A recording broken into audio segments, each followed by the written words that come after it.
Bismillahirrahmanirrahim. Assalamualaikum warahmatullahi wabarakatuh. Bismillah, alhamdulillah, salatu wassalamu ala rasulillah, sayyidina Muhammad bin Abdillah, wa ala alihi wa sahbihi wa man walaha ma ba'du.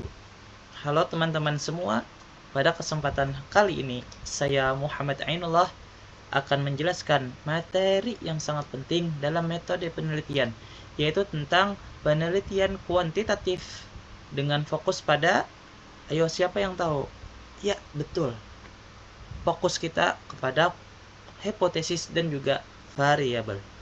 Materi ini merupakan salah satu bagian pokok yang harus dipahami karena menjadi dasar dalam merancang sebuah penelitian, terutama penelitian kuantitatif yang banyak digunakan dalam pendidikan, sosial, maupun bidang-bidang ilmiah lainnya.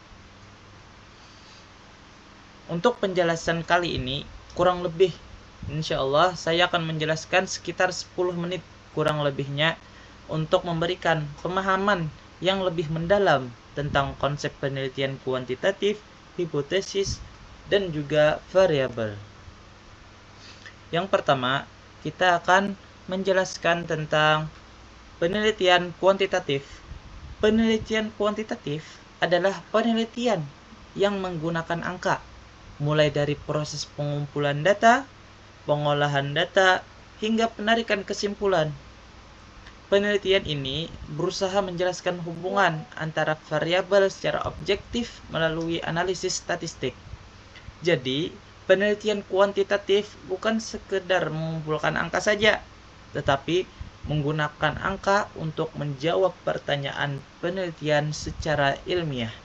Misalnya, untuk mengetahui perbedaan hasil belajar, untuk mengukur pengaruh metode pembelajaran, atau mengetahui hubungan antara dua fenomena. Adapun ciri-ciri penelitian kuantitatif itu diantaranya adalah datanya itu berupa angka. Yang kedua, menggunakan instrumen khusus seperti angket, lembar observasi, atau juga bisa berupa tes. Yang ketiga adalah analisis menggunakan statistik, baik statistik deskriptif maupun statistik inferensial. Yang keempat adalah berfokus pada hubungan sebab dan juga akibat. Yang kelima adalah penelitian bersifat generalisasi. Dan yang terakhir adalah proses sangat terstruktur dan juga terencana. Kita beri contoh, misalnya, kita ingin mengetahui apakah metode demonstrasi dapat meningkatkan pemahaman tasrif fi'il mu'tal pada siswa MTS.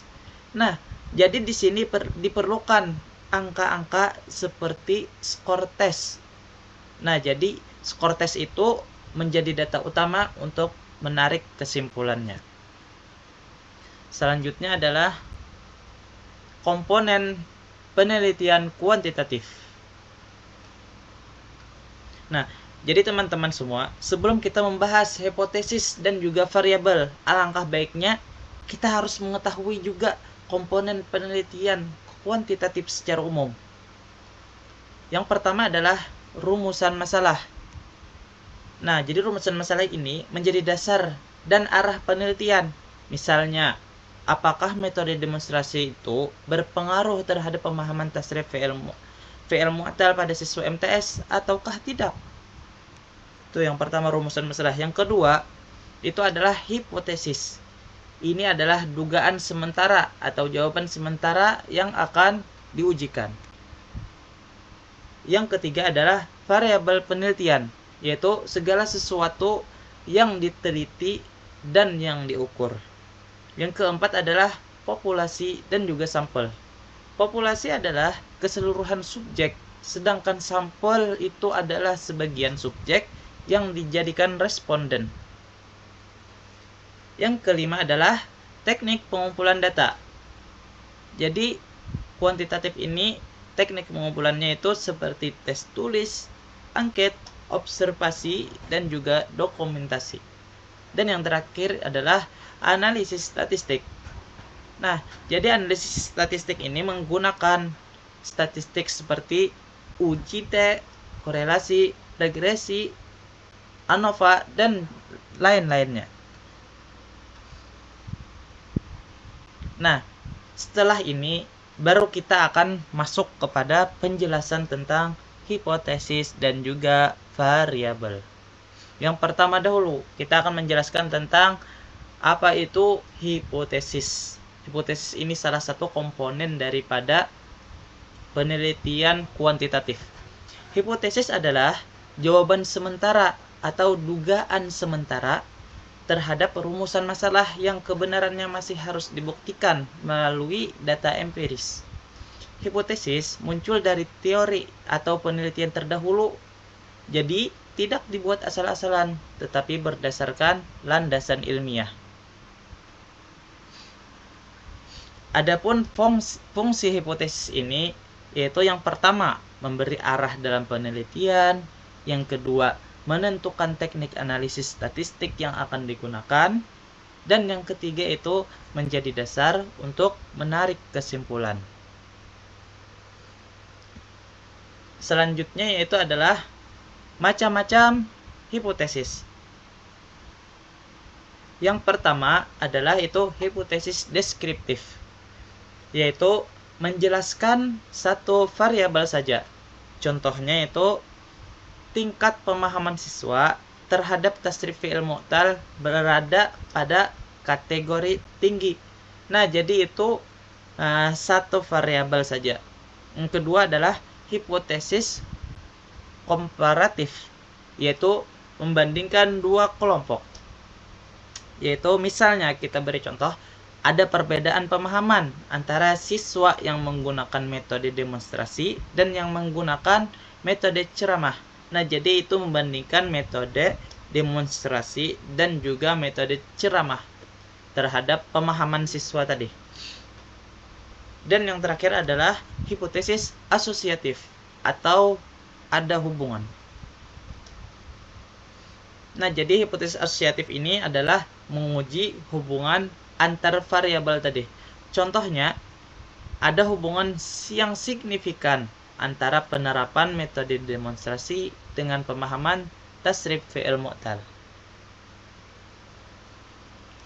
Nah, di sini ada contoh hipotesis. Misal, kita ambil judul efektivitas penerapan metode demonstrasi terhadap pemahaman tasrif fi'il mu'tal di DMTS.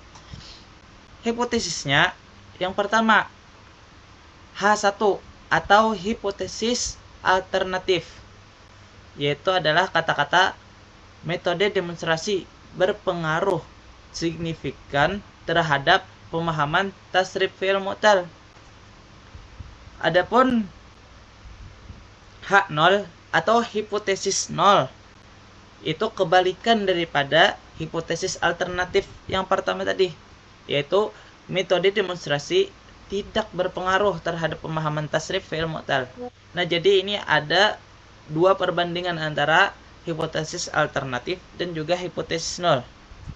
Nah, nanti hipotesis kedua macam ini nanti yang diuji melalui statistik seperti uji T, korelasi, ataupun regresi. Itu untuk penjelasan tentang hipotesis. Selanjutnya adalah kita masuk kepada penjelasan variabel. Apa itu variabel? Variabel adalah hal yang diteliti atau sesuatu yang diukur dalam penelitian. Variabel harus dapat dioperasionalkan, artinya bisa diukur secara jelas menggunakan instrumen penelitian. Adapun variabel ini juga ada bermacam-macam. Yang pertama adalah variabel X atau variabel bebas yang biasa disingkat menjadi X. Variabel ini adalah variabel yang mempengaruhi variabel lain. Contohnya adalah metode demonstrasi. Nah, jadi diingat dulu, ini yang mempengaruhi adalah metode demonstrasi. Itu ingatnya variabel, perlu diingat variabel bebas yang pertama. Yang kedua adalah variabel terikat atau biasa yang disingkat adalah variabel Y, yaitu variabel yang dipengaruhi oleh variabel bebas tadi, yaitu contohnya pemahaman tasrif fi'il mu'tal. Nah, jadi yang mempengaruhi tadi itu adalah metode demonstrasi. Adapun yang dipengaruhi itu adalah pemahaman tasrif fi'il mu'tal siswa. Yang ketiga adalah variabel kontrol. Yaitu variabel yang dibuat tetap agar tidak mengacaukan hasil penelitian. Contohnya yaitu materi yang sama, guru yang sama, dan juga durasi waktu pembelajaran yang sama. Dan variabel yang terakhir adalah variabel moderator, yaitu variabel yang memperkuat atau yang memperlemah pengaruh. Contohnya adalah kemampuan awal siswa. Di sini ada contoh variabel. Misal kita ada judul efektivitas penerapan metode demonstrasi terhadap pemahaman tasrif fi'il mu'tal. Jadi variabel X-nya adalah metode demonstrasi, variabel yang terikatnya adalah pemahaman tasrif fi'il mu'tal, variabel kontrolnya itu adalah guru, waktu belajar, dan materi pembelajaran. Dan variabel moderatornya itu adalah kemampuan awal siswa tadi.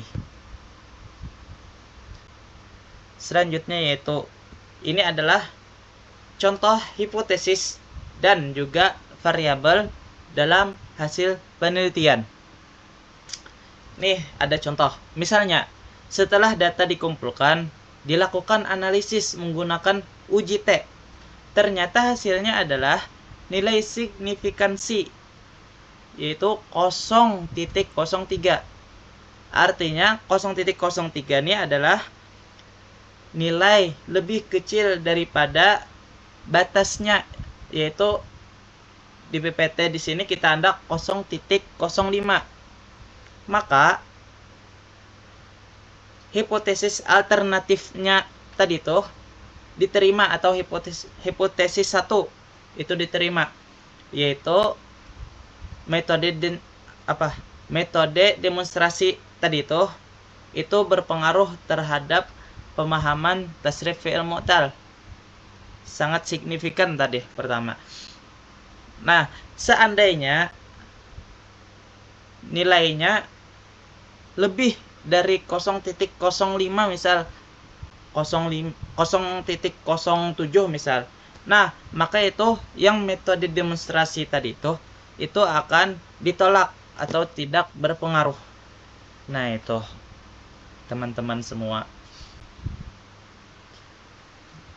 Jadi itu sedikit penjelasan tentang penelitian kuantitatif dan juga komponennya, yaitu hipotesis dan juga variabel.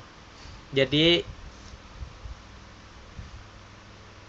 ini yang bisa saya sampaikan karena materi ini sangat penting untuk kita pahami karena menjadi pondasi awal dalam menyusun penelitian yang terukur dan dapat dipertanggungjawabkan.